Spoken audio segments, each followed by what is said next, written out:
enjoyed your presentation, Dr. Geller. Just a quick question. I'm wondering if you could maybe paint us a picture of the future and demand for applications for broadband services that we might not see yet. A lot is changing, and if you turn the clock back 10 years, I don't know how many of us in this room could imagine what reality is today. As you look down the road, when you have more and more attention to I guess telemedicine or other applications, video, chatting, I guess instead of viewing your grandkids' pictures online, you're actually seeing videos from them and you're exchanging video content. I'm just curious if you could give us a sense of what kind of need we're going to be facing for download and upload speeds maybe in 10 years from now. I know it's a tough question, but can you show us that future maybe a little bit? Sure, Chairman Sparks. Senator Schmidt, I'm no futurist, I'm not going to pretend to be, but I feel very comfortable in saying whatever speeds you think we may need in the future, we're going to need more. Everything is going to come into our home, our business, our premise in one big pipe, because we're demanding it. We think about pictures, but many of us are getting high definition videos coming in to our homes right now by our providers through a rather big pipe. When you think about business applications, it's all going to be one big pipe. It's almost, I don't want to say it's kind of an insatiable thirst, because I do believe that there are limits to it. But it's going to be far bigger. I know the Blandman Foundation, probably a year or two ago, started talking about a gig, coming into the home. And to be honest, we all had a hard time thinking about that. What would you do with that much bandwidth? And now there are multiple communities. I was just down not too long ago in Chattanooga, Tennessee. Not exactly, a high-tech capital of the world. They're calling themselves Gig City now because they're offering a gig, And I think that what you're finding is more and more industries are doing things digitally that have never been done before. When you think about it, it doesn't have to be high-tech industries. In the smallest rural town, can you imagine a real estate office that doesn't have an online presence? It's a rather mundane industry. There's nothing terribly high-tech. And yet, you can't have a real estate business anymore without having a killer website with pictures, virtual tours, all this stuff. So we tend to kind of try to drift our imagination to high-tech businesses in healthcare and in a variety of ways. But really, every business from the most mundane to the most sophisticated is going to use that big digital pipe that will be coming in. So the truth is, it can't be big enough. Senator Bono. Thank you, Mr. Chair. It is really interesting, and I had asked the question that you mentioned earlier about the telephone, but TV is another interesting thing to think about. We've been playing around with, on Apple TV. We use, and my son has a Roku, which is a similar kind of thing, where all of a sudden you can download anything and have it show up on your TV, and as you think about the implications of that, and that's very inexpensive, and Apple TV is $99 to be able to do something like that. But so then it just makes you wonder where all that's going to go and how much consumers get to dictate what comes at them and how much control that gives consumers. Chairman Sparks, Senator Bonoff, I think you're absolutely right. And the thing that you have to think about in terms of consumer demand, so it's not very, it's rather inexpensive and everybody wants it. The only real question is, do you want to wait an hour for that movie to download onto your TV? Because the size of the pipe is going to determine whether you're going to select that movie and then go out to eat and come back before, it's there, or whether it's there in, 2 to 3 minutes. Senator Smith. One last question. Thank you, Mr. Chair, Dr. Geller.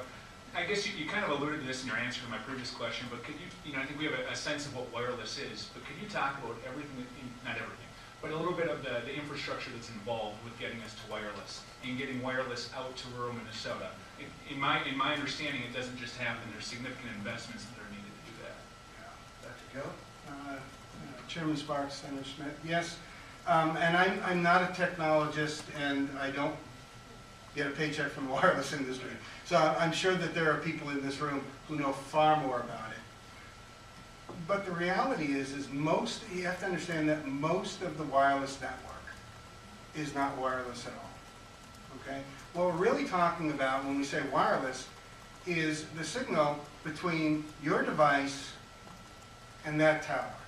At the bottom of the tower, there's all kinds of fiber, everything else, and so that's what we're talking about. And so when we talk about wireless, most of wireless is not wireless. It's what we think of on the terrestrial side as the last mile, from your house to that big pipe, from your iPad or iPhone to that tower. But even with that, you're right. There's significant investment, and again, it all depends. There are wireless connections, and I can download all over the state wirelessly on what I would generally call as mobile internet.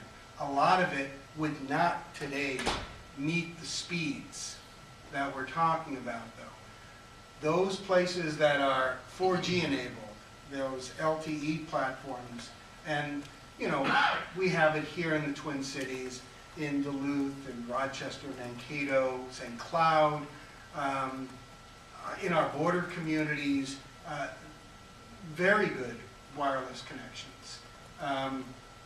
But in a lot of the rest of rural Minnesota, where I spend some time, and Senator Aiken spends some time, we're still on a 3G network, which is okay.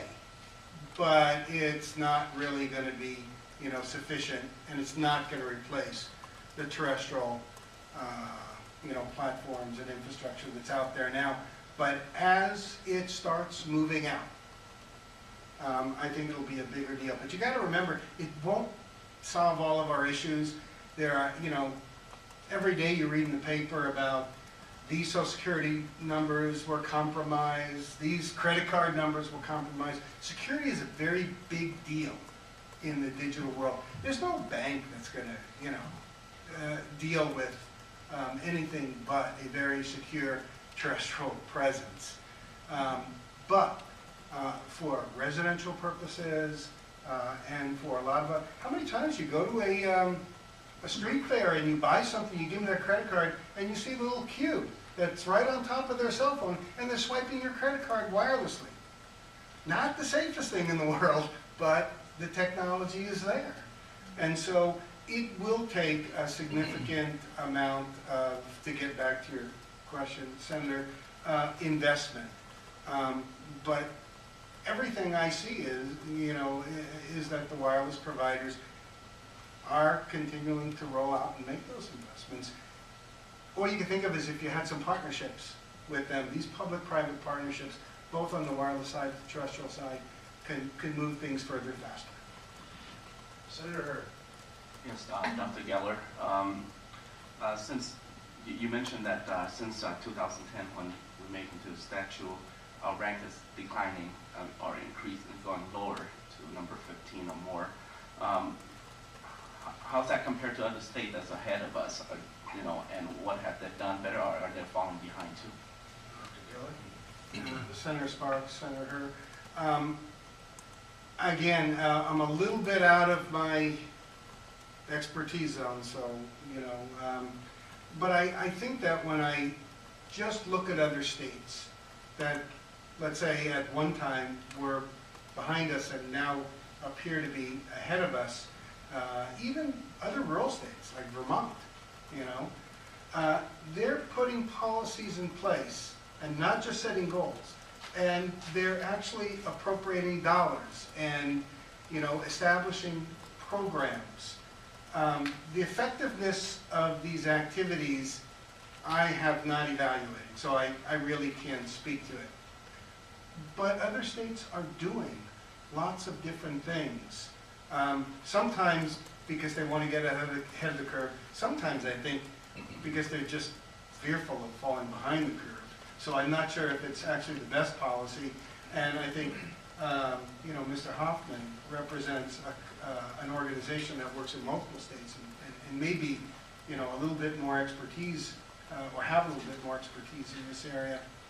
I'm not sure if there's a singular recipe of here's how you move up in rank, but I can tell you that doing nothing is not one of those recipes. Thank you very much, Doctor. I want to thank all of our presenters, and I also want to thank the members of the committee. You guys have been very engaged and asked a lot of good questions. And I think that Dr. Nita ran the head. I think that this committee will be spending some more time during this session wrestling with you.